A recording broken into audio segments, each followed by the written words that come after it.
una banda norteña, un capo temido y una polémica que cruzó fronteras. ¿Qué hicieron los Alegres del Barranco en pleno concierto que desató la furia de Trump, del gobierno de EEPU y hasta del mismísimo Mencho? ¿Fue un homenaje, una provocación o un simple error que les costó todo? En este video te contamos la historia real detrás del escándalo que puso a temblar a la industria de la música regional mexicana. Y a todo Jalisco, dale like, suscríbete al canal y activa la campanita para no perderte ningún detalle de esta historia que está sacudiendo a todos.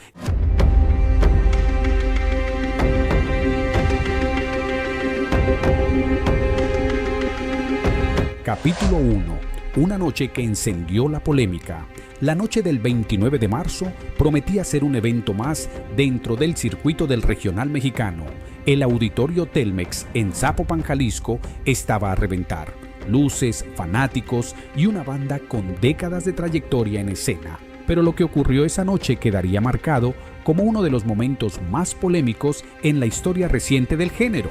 Los Alegres del Barranco, conocidos por su estilo norteño y sus letras cargadas de historias populares, subieron al escenario sin imaginar que en cuestión de minutos estarían en el ojo del huracán. Cuando comenzó a sonar el corrido El Dueño del Palenque, nadie se imaginaba lo que estaba por suceder. De pronto, las pantallas gigantes del escenario comenzaron a proyectar imágenes de Nemesio Oseguera Cervantes, mejor conocido como El Mencho, uno de los hombres más buscados por las autoridades de México y Estados Unidos y líder del temido Cártel Jalisco Nueva Generación C-NG.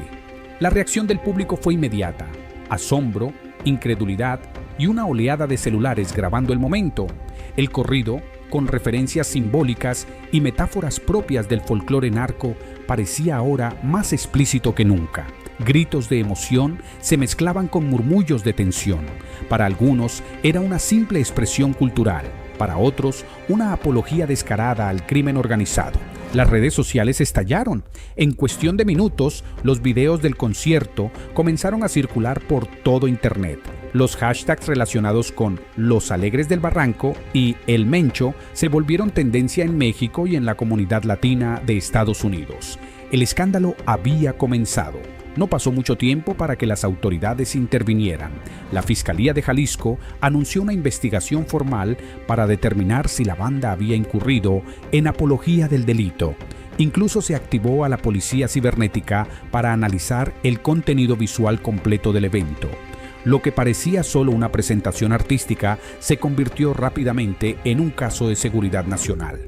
Las imágenes proyectadas, sumadas al contexto del corrido, pusieron en alerta no solo a las autoridades, sino también a los grupos criminales rivales, que vieron el gesto como una posible provocación. Esa noche en Zapopan dejó de ser solo un concierto, se convirtió en el inicio de una tormenta mediática, política y criminal. Una línea había sido cruzada, y a partir de ahí nada volvería a ser igual para los Alegres del Barranco, ni para la música regional mexicana. Capítulo 2. Repercusiones legales inmediatas. Apenas horas después del polémico concierto en Zapopan, las autoridades mexicanas comenzaron a moverse. La Fiscalía del Estado de Jalisco no tardó en emitir un comunicado oficial. Se había iniciado una investigación por presunta apología del delito. Lo que para muchos fue solo un acto visual dentro de un show, para la ley se convirtió en una posible glorificación del crimen organizado. Los Alegres del Barranco, hasta ese momento respetados por su trayectoria musical, pasaron de ser artistas a sospechosos. La Fiscalía citó a los integrantes del grupo a comparecer ante las autoridades. Sin embargo, cuando se presentaron, decidieron acogerse a su derecho de no declarar. El silencio, lejos de calmar las aguas, solo avivó las sospechas. Simultáneamente, del otro lado de la frontera, el gobierno de Estados Unidos tomó cartas en el asunto. En un movimiento sorpresivo, pero contundente, el Departamento de Estado revocó las visas de trabajo y turismo de todos los integrantes de la banda. La razón fue clara: no permitirían la entrada a personas que, a través de su arte, enaltecieran a criminales como El Mencho. El mensaje fue directo y sin rodeos. Creemos en la libertad de expresión, pero eso no significa que deba estar libre de consecuencias, rezaba el comunicado oficial. La decisión cayó como una bomba en la industria musical mexicana. No era solo una sanción contra los Alegres del Barranco, era un aviso a todos los artistas del regional que coquetean con las figuras del narco. Los eventos comenzaron a escalar. La Policía Cibernética de Jalisco fue activada para analizar a fondo el contenido audiovisual del concierto, incluyendo las proyecciones, gráficos y mensajes que se difundieron durante el show. Además, agentes se presentaron en la sede oficial del grupo, registrada ante el Instituto Mexicano de la Propiedad Industrial, en busca de más pruebas. Hasta el momento, no se han presentado cargos formales, pero la investigación sigue abierta. Las autoridades buscan establecer si hubo intencionalidad en el uso de las imágenes del Mencho y si eso constituye una violación directa a la ley. Mientras tanto, la banda sigue en la cuerda floja, sin poder salir del país y con su reputación tambaleando. Las repercusiones económicas también empezaron a sentirse. La gira internacional del grupo quedó en el limbo, con fechas en Estados Unidos canceladas abruptamente. La más cercana, en Tulsa, Oklahoma, todavía aparecía activa en plataformas de venta de boletos, a pesar de la revocación de visas. Nadie sabía si el show iba o no a realizarse. El caso dejó de ser solo un tema de música, ahora involucraba a dos gobiernos, a la justicia penal, a las redes sociales y al poder de la opinión pública. Lo que comenzó como una noche de corridos terminó siendo un escándalo diplomático, y esto apenas estaba empezando. Capítulo 3. Reacción de los Alegres del Barranco. La presión sobre los Alegres del Barranco alcanzó niveles insoportables. Mientras las redes sociales ardían en debates, teorías y acusaciones y los medios tradicionales amplificaban el escándalo, la agrupación decidió romper el silencio. A través de un video publicado en sus canales oficiales, los integrantes del grupo ofrecieron una disculpa pública por lo ocurrido durante su concierto en Guadalajara. En el mensaje, visiblemente tensos y con un tono que intentaba ser conciliador, negaron rotundamente que la aparición de las imágenes de El Mencho en el escenario se tratara de un homenaje. Aseguraron que jamás fue su intención glorificar a ningún personaje ligado al crimen organizado y que el show fue malinterpretado por parte del público. En el video, los músicos explicaron que su arte siempre ha buscado representar historias populares, muchas de ellas basadas en hechos reales, que forman parte de la cultura mexicana, del mismo modo que lo hacen las películas, series o reportajes periodísticos. Sin embargo, también reconocieron que los tiempos han cambiado y que hoy en día ciertos mensajes pueden ser mal recibidos o tener consecuencias graves. Por ello, expresaron su compromiso de revisar con mayor rigor los elementos visuales de sus presentaciones en vivo. Dijeron estar dispuestos a aplicar filtros más estrictos para evitar futuras polémicas o malentendidos como el que los había llevado al centro de una tormenta mediática ilegal. La disculpa, sin embargo, dejó un sabor agridulce. Para algunos seguidores fue un acto de responsabilidad y madurez por parte de la banda. Para otros fue simplemente una estrategia para minimizar el daño ya causado y evitar mayores sanciones. Lo que sí quedó claro es que más allá de sus palabras, el grupo sabía que estaba en el ojo del huracán y que sus acciones futuras serían examinadas con lupa.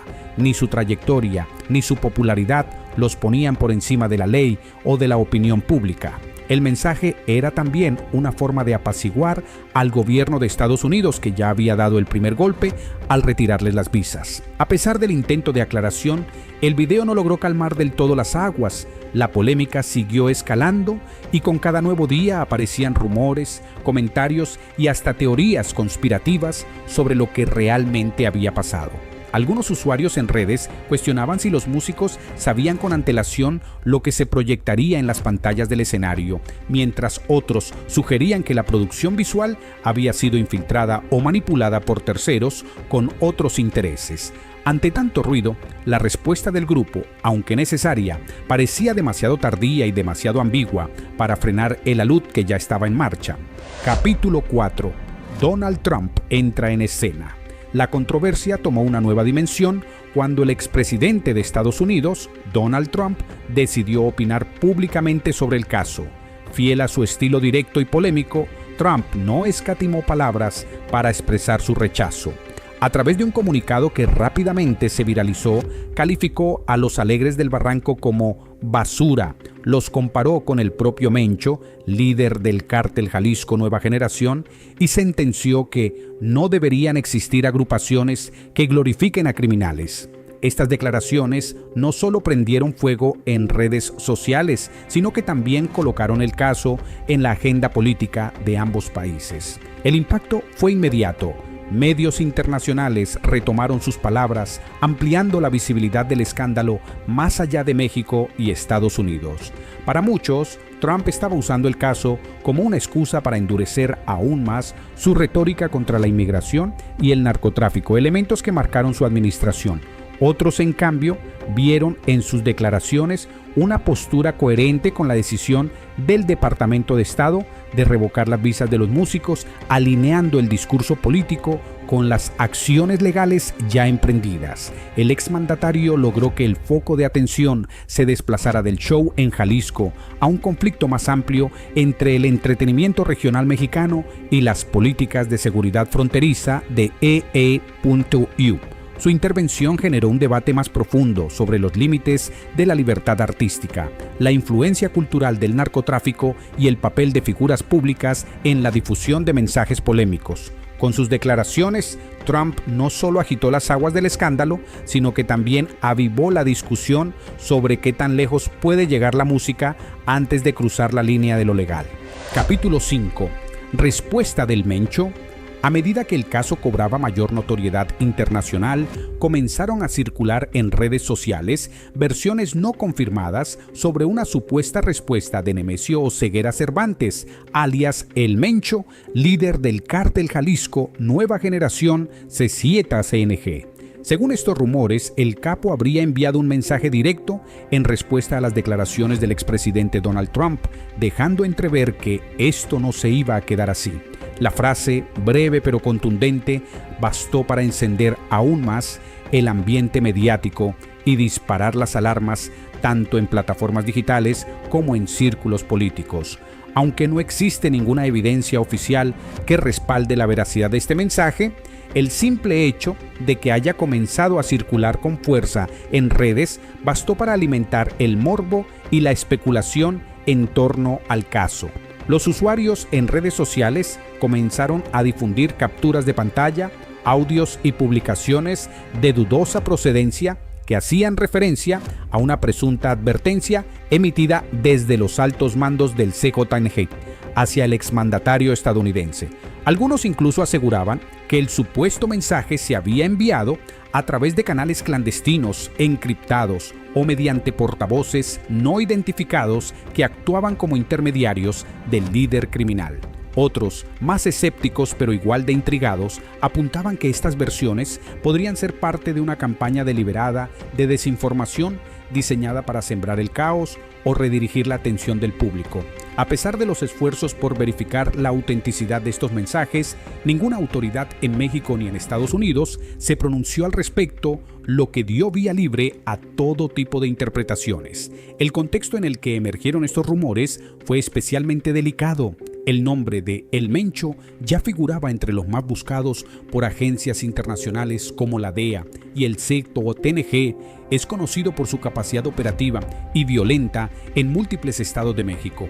En este marco, cualquier insinuación de una reacción directa por parte del capo ante una figura de alto perfil como Trump no solo resulta explosiva, sino que se convierte en un tema de seguridad nacional. La amenaza implícita, real o no, bastó para tensar aún más las ya frágiles relaciones entre sectores del narcotráfico y las estructuras políticas. Los analistas de seguridad comenzaron a advertir sobre los riesgos de permitir que este tipo de narrativas crezcan sin control, ya que podrían desencadenar consecuencias no previstas o incentivar una guerra mediática entre figuras criminales y líderes políticos. Y mientras la polémica crecía, la opinión pública quedó atrapada en una tormenta de teorías. Para algunos, la supuesta respuesta del Mencho era simplemente parte del folclore digital que se construye en torno al narco en México, un reflejo del poder simbólico que estas figuras ejercen sobre una parte de la sociedad fascinada por su imagen. Para otros, en cambio, representaba una posibilidad real y peligrosa, una muestra más del nivel de penetración que los grupos del crimen organizado han alcanzado no solo en la vida cotidiana, sino también en el imaginario colectivo global. La idea de que un líder criminal respondiera públicamente a un expresidente de los Estados Unidos parecía sacada de una película, pero en el México actual, donde la ficción y la realidad a menudo se entrelazan, esa posibilidad no sonaba tan descabellada. En este capítulo del escándalo, la incertidumbre se convirtió en protagonista. Nadie sabía con certeza si el Mencho realmente había dicho algo o si todo era producto de una estrategia de desinformación bien ejecutada. Lo que sí quedó claro es que el miedo, el morbo y la atención mediática alcanzaron un nuevo pico.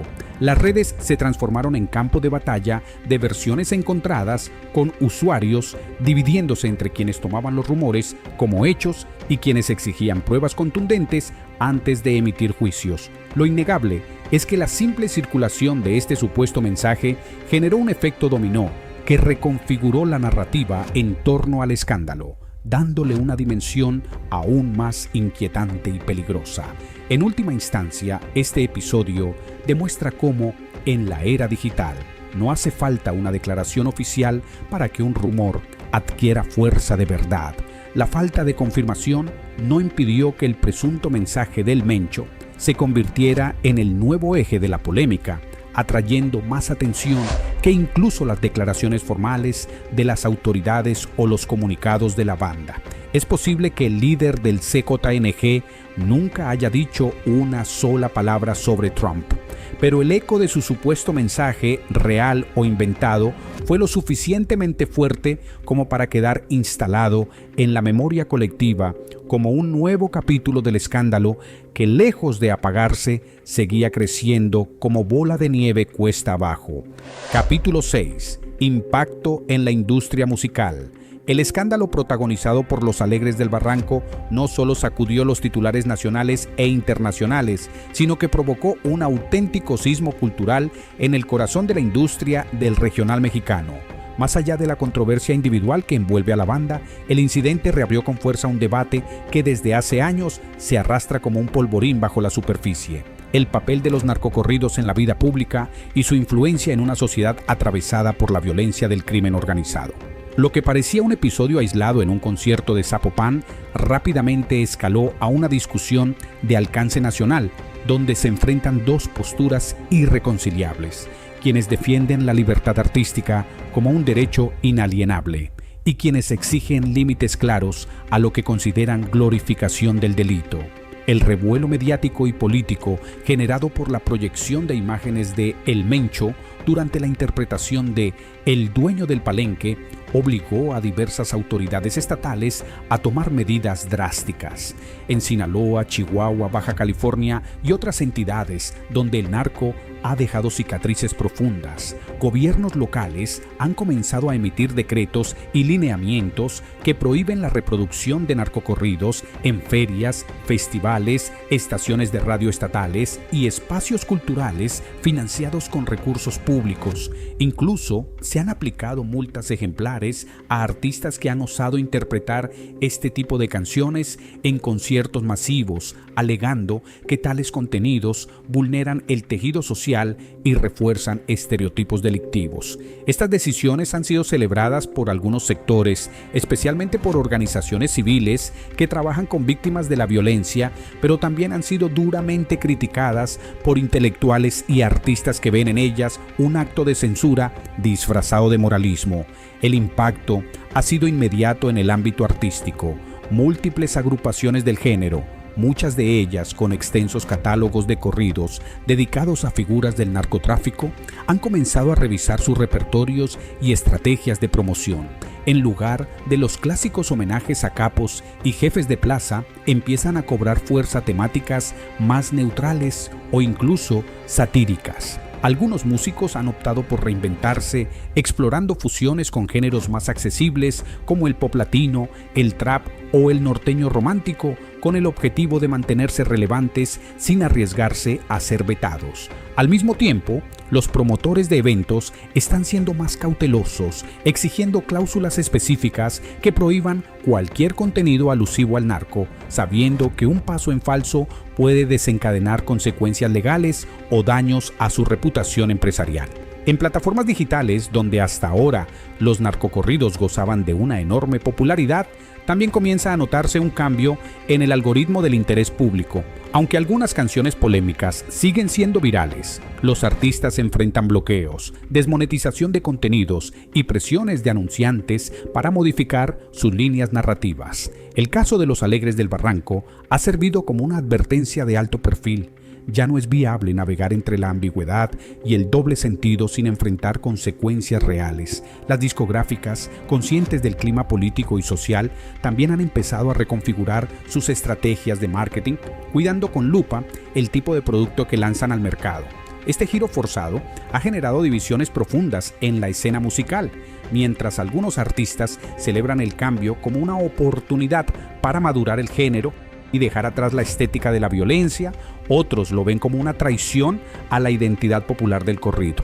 Argumentan que los narcocorridos no son una apología, sino un reflejo crudo de la realidad mexicana y que criminalizar a los músicos por contar lo que ocurre en las calles es no solo injusto, sino contraproducente. Desde su perspectiva, el problema no es la música, sino el sistema que permite que los criminales sean figuras de poder y fascinación.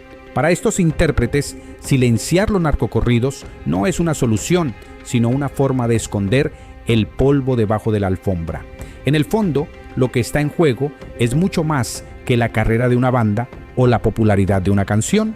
Se trata de una disputa cultural por el control de la narrativa pública. ¿Quién tiene derecho a contar historias? ¿Cómo deben contarse? ¿Y quién decide qué se puede o no se puede escuchar? En este contexto, el regional mexicano, uno de los géneros más representativos del país, se encuentra ante una encrucijada histórica.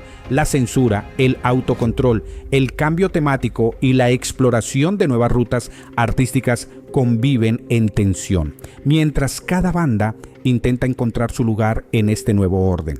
El destino inmediato de Los Alegres del Barranco pende de un hilo, inmerso en un torbellino de consecuencias legales, vetos migratorios y una explosión mediática que ha transformado a la agrupación en uno de los fenómenos más comentados del año. Tras la proyección de las imágenes de El Mencho durante la interpretación de El Dueño del Palenque, los músicos se enfrentan a un panorama incierto. Por un lado, las autoridades mexicanas continúan con una investigación por presunta apología del delito, mientras que por el otro, el gobierno de Estados Unidos ha revocado de forma indefinida sus visas de trabajo y turismo, cerrando las puertas a uno de los mercados más importantes para el regional mexicano. Este conjunto de sanciones no solo representa un golpe a su imagen pública, sino también a su economía, ya que sus giras en territorio estadounidense representaban una parte sustancial de sus ingresos. Aunque la banda emitió una disculpa pública asegurando que todo fue un malentendido y que no hubo intención de glorificar a ninguna figura criminal, sus palabras no han logrado revertir del todo el daño. La desconfianza persiste entre sectores de la opinión pública, mientras que promotores y empresarios musicales han comenzado a tomar distancia de la agrupación, cancelando eventos y contratos en curso. En la industria, donde la reputación pesa casi tanto como el talento, Los Alegres del Barranco enfrentan ahora un período crítico: redefinir su narrativa o hundirse en el descrédito. A esto se suma el temor de que nuevas acciones legales puedan surgir, sobre todo si la Fiscalía decide profundizar en el análisis de sus letras y presentaciones previas en busca de otros posibles elementos de apología al crimen organizado. Paradójicamente, y como suele ocurrir en este tipo de escándalos, la polémica ha catapultado la popularidad de El Dueño del Palenque, la canción que desató la tormenta. Plataformas de streaming han reportado un incremento exponencial en sus reproducciones, y el video del concierto, aunque censurado en algunos sitios, circula sin restricciones en canales alternativos, donde ha sido replicado millones de veces. La figura del narcocorrido ha vuelto al centro del debate, y la audiencia, impulsada tanto por la curiosidad como por el morbo, ha convertido a la pieza en un himno de controversia. Este fenómeno, que mezcla censura con viralidad, evidencia la complejidad del consumo cultural en la era digital, donde lo prohibido o mal visto muchas veces termina teniendo más alcance que lo políticamente correcto.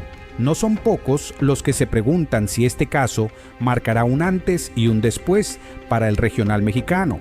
Algunos expertos creen que estamos ante un punto de inflexión. O la industria se ve obligada a replantear sus códigos éticos y temáticos, o bien se radicaliza aún más usando el escándalo como herramienta de marketing. En este dilema, los Alegres del Barranco se encuentran en la cuerda floja. A pesar del aluvión de críticas, no faltan quienes los defienden, argumentando que la música popular siempre ha sido un espejo de la realidad social y que criminalizar a los artistas por retratarla es una forma de censura encubierta. Otros, en cambio, sostienen que glorificar a líderes criminales, aunque sea de forma indirecta o simbólica, contribuye a normalizar la violencia e influenciar negativamente a las nuevas generaciones. Internamente, la banda también atraviesa momentos de tensión. Según fuentes cercanas, hay desacuerdos sobre cómo manejar la crisis, con algunos integrantes dispuestos a asumir un perfil más bajo y otros queriendo aprovechar el revuelo para redoblar su notoriedad. Incluso se ha especulado con la posibilidad de una pausa indefinida en sus actividades o de una reconfiguración del grupo con cambios en su alineación. La presión es abrumadora y el futuro artístico del proyecto dependerá en gran parte de la estrategia que adopten en los próximos meses, si logran reinventarse y recuperar la confianza del público o si quedan atrapados en el estigma de este episodio. Mientras tanto, el nombre de los Alegres del Barranco sigue siendo tendencia en redes, objeto de discusiones, memes, análisis periodísticos y debates sobre libertad de expresión, cultura del narco y responsabilidad artística. Su caso ha cruzado las fronteras de la música para instalarse en el terreno de la política, la diplomacia y el discurso social. Y aunque sus presentaciones en vivo se han reducido drásticamente, su presencia en el imaginario colectivo se ha multiplicado. El escándalo se ha convertido en parte de su identidad pública y ese peso, ya sea una cruz o una catapulta, será el que determine su próxima etapa.